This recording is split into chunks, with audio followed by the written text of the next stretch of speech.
तो आज हम करने वाले हैं इंटीग्रल कैलकुलस। और आज हम देखेंगे जो इंटीग्रल कैलकुलस है, जो उनके अच्छे अच्छे क्वेश्चंस हैं, हम उनको सॉल्व करेंगे और समझेंगे कि जो इंटीग्रल कैलकुलस के जो क्वेश्चंस होते हैं उन्हें हम अप्रोच कैसे करते हैं। तो देखिए, हमारे पास एक पहला क्वेश्चन है जो कि वॉल्यूम ऑफ रेवोल्यूशन से, मतलब कि सबसे पहले तो हम आपको कंसेप्ट बता दें कि जो कंसेप्ट होता है वो होता क्या है। ठीक है, दिख रहा है, ठीक है। तो कंसेप्ट क्या होता है कि जैसे हम मान लेते हैं कि ये कोई वो एक्सेस है, जैसे ही एक्स, ये एक रैंडम सा कर्व है एफ ऑफ एक्स। हमने इसको इस एक्सिस के अबाउट रोटेट कर दिया है। ये कर्व था, हमने इसको रोटेट कर देंगे तो क्या होगा, यानी मतलब यहाँ बन जाएगा, ये एक प्रकार से एक सॉलिड बन जाएगा। वो कैसे बनेगा, जैसे कि ये कर्व है, हम जब इसको रोटेट करेंगे तो ये यहाँ से घूमते घूमते एक सॉलिड बना देगा। ठीक है, ये बन गया एक सॉलिड टाइप। अच्छा, यहाँ से भी एक सॉलिड है, मतलब ये कि सॉलिड आ गया तो इसका ये कुछ वॉल्यूम को बाउंड करने वाला है, तो इसका जो वॉल्यूम होगा हमें वो फाइंड करना होता है। तो हम करते क्या इस टाइप में, देखिए जब हम यहाँ एक थोड़ा सा देखें, ये सर्कल टाइप से आ रहा है, ये वाला पोर्सन है ना। तो ये वाली जो थिकनेस, जो ये वाली लेंथ होती है, मैं अगर इसको वाई कहूँ, तो जो एरिया बन रहा है वो क्या बन रहा है, देखो ये जो वॉल्यूम बन रहा है, ये तो जो डिस्क है ना, देखिए ये है एक कर्व है, ठीक है। हमने इसको इस एक्सिस के अबाउट रोटेट कर दिया है, तो कुछ ऐसा, और इसके में देखेंगे तो कुछ वो ऐसा टाइप की यहाँ साइड से हो जाएगा। ये यहाँ से भी वैसा है, ये वहाँ से भी वैसा है, नीचे से जैसे सिमेट्रिक है वैसा ऊपर से है। हमें इसका वॉल्यूम निकालना है। वॉल्यूम क्या होता है, वॉल्यूम होता है एरिया इंटू लेंथ होता है। अगर मैं इसको छोटे जो एलिमेंट है उनकी फॉर्म में लिखूँ तो डी वी को हम क्या लिखेंगे, जो एरिया होगा, बेसिकली जो एरिया होगा, देखो अगर एक छोटा सा हम ये ले डी एक्स थिकनेस लिया हमने, और ये क्या है वाई लेंथ लिया, तो ये क्या बना रहा है, ये एक डिस्क बना रहा है ना, डिस्क वाई है, तो ये क्या बनेगा वाई में, ये बनेगा एक डिस्क। और डिस्क का जो एरिया होता है, यानी वो सर्कल का एरिया होता है, पाई वाई स्क्वायर होता है।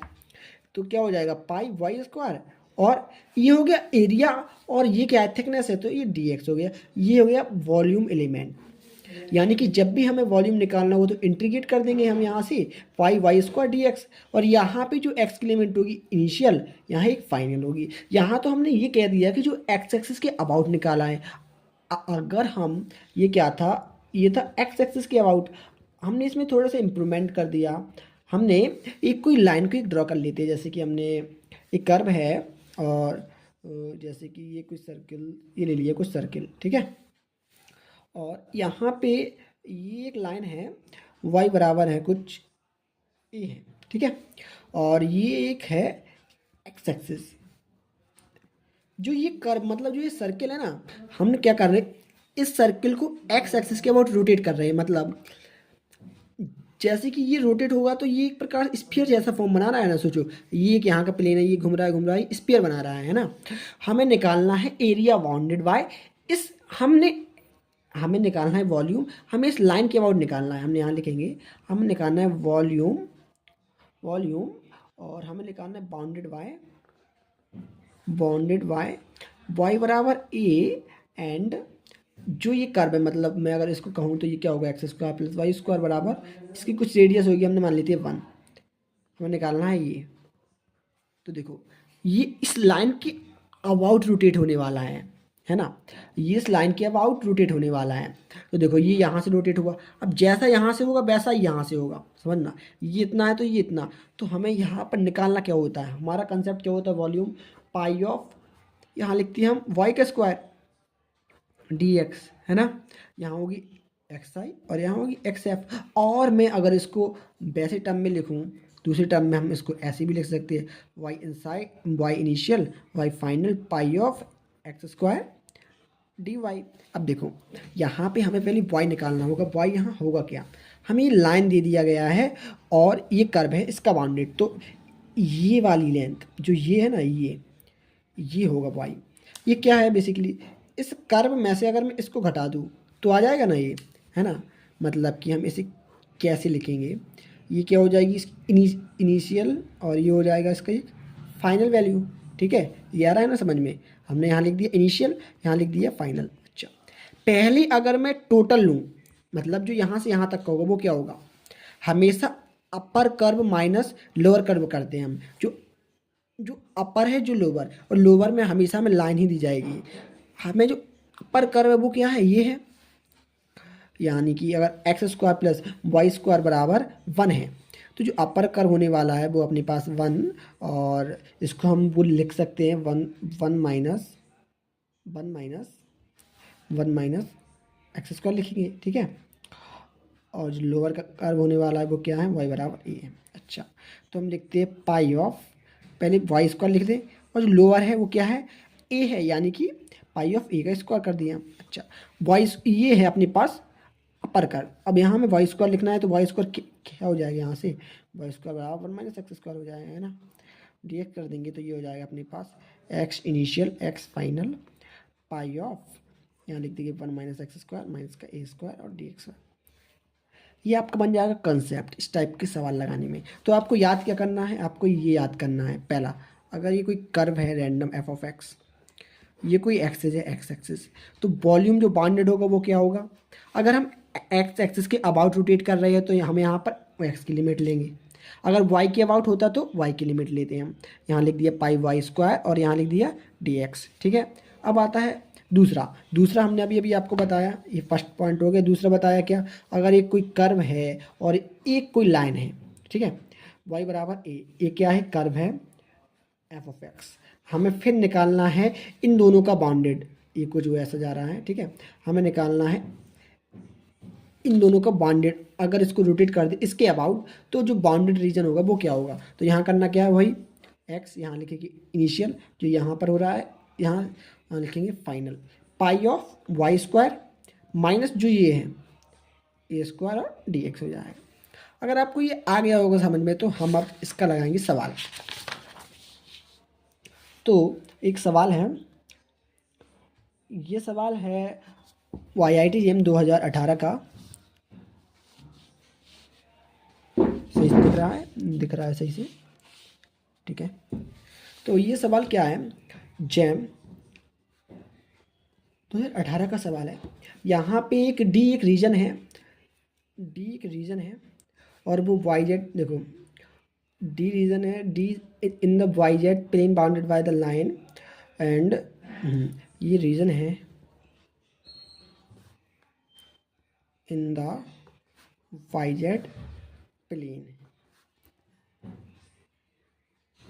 बाउंडेड बाय y बराबर 1/2 एंड कर्व है y square plus z square बराबर 1, ठीक है, और y greater than equal to positive है।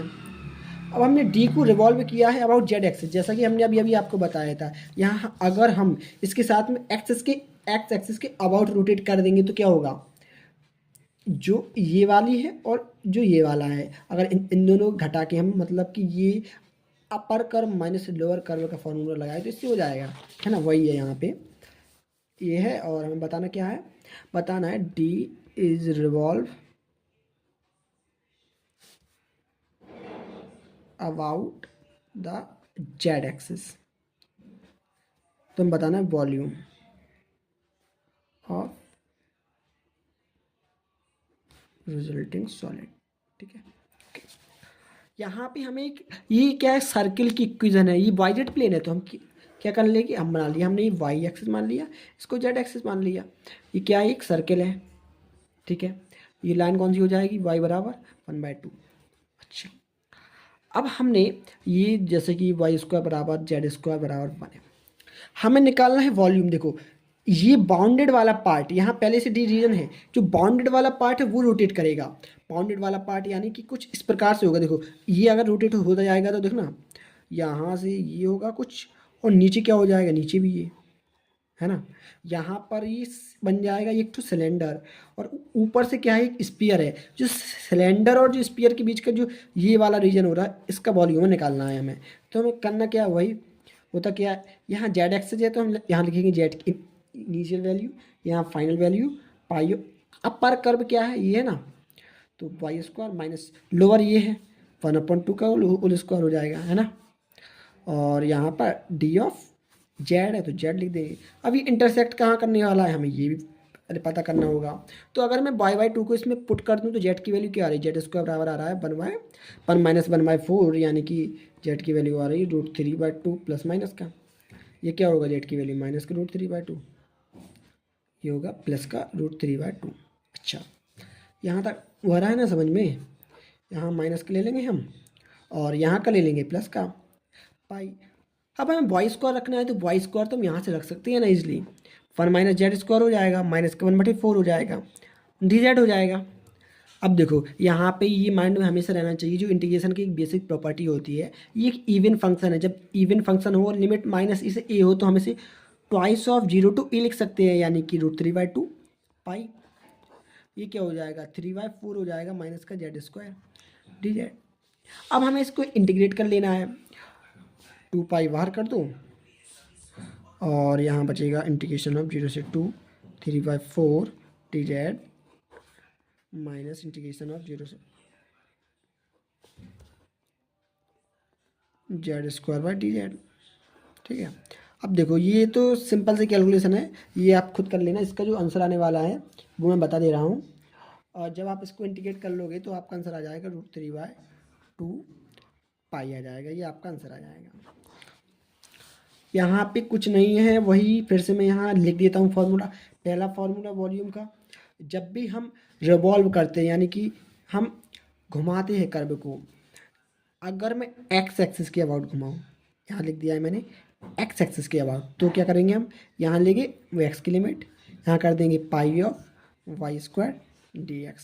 ठीक है, घुमा तो रहा हूँ मैं एक्स एक्सिस के अबाउट, लेकिन जो कर्व है किसी लाइन y बराबर a से बाउंड है, तो वही π/y² माइनस यहाँ a² हो जाएगा और dx हो जाएगा। यहाँ मैंने ले लिया है एक्स एक्सिस। मैं अगर यहाँ फिर से बोल दूँ, अगर वाई एक्सिस होगा तो कुछ नहीं करना है, जो एक्स है एक्स को वाई से रिप्लेस कर देना है, वाई है उसको एक्स से कर देना है। ठीक है।